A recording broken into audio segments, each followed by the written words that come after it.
ఖచ్చితంగా భారత ప్రభుత్వం అయితే పాకిస్తాన్ నుంచి బంగ్లాదేశ్ విడిపోవడానికి కారణమైందో అదే బంగ్లాదేశ్ లో ఖచ్చితంగా వాళ్లకు గుండెలలో రైలు పరిగెత్తి తక్షణం బుద్ధి చెప్పాలని చెప్పేసి భారత ప్రభుత్వం నిర్ణయించింది.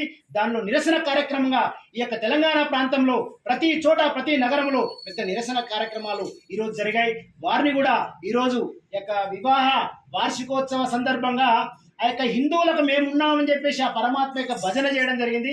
ఖచ్చితంగా ఆ యొక్క పరమాత్మ ఆ యొక్క హిందువులకు కూడా ఎక్కడ ఉన్నా కూడా హిందువే మన బంధువే.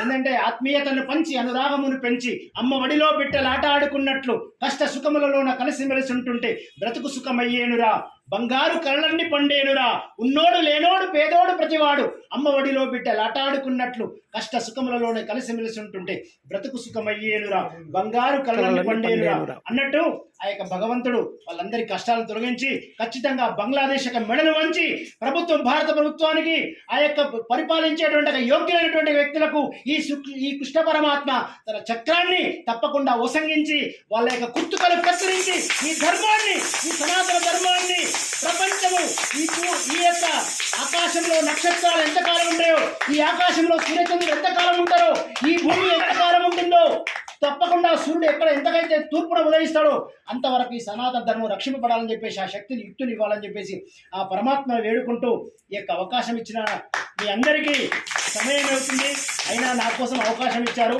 మరొక్కసారి మీ అందరికి కృతజ్ఞతలు చేస్తూ ఆ యొక్క బంధువులను ఆ యొక్క ఇప్పుడు నూతనత్వం స్వీకరించినటువంటి యొక్క నూతనోత్తాజం లాగా, అంటే మొన్న కూడా మళ్ళీ చివరి అంచులోకి వెళ్ళి వచ్చాడు. అతను ఎక్కడ యాక్సిడెంట్ అయ్యి ఎట్లా బతుకుతాడు ఏంటనేది తెలియదు నాకు అసలు. అట్లా బ్రతికించడు కొంతమంది భగవంతుడు, అట్లా ప్రాణభిక్ష పడుతూ ఉంటారు. వారికి ఇంకా 120 సంవత్సరాల ఆయుష్ని ఇవ్వాలని చెప్పేసి ఆ యొక్క పరమాత్మను వేడుకుంటూ మన అందరి తరపున వారందరూ వేడుకుందాం. ఈ యొక్క అవకాశం ఇచ్చిన మీ అందరికీ ధన్యవాద్. జై హింద్, జై భారత్.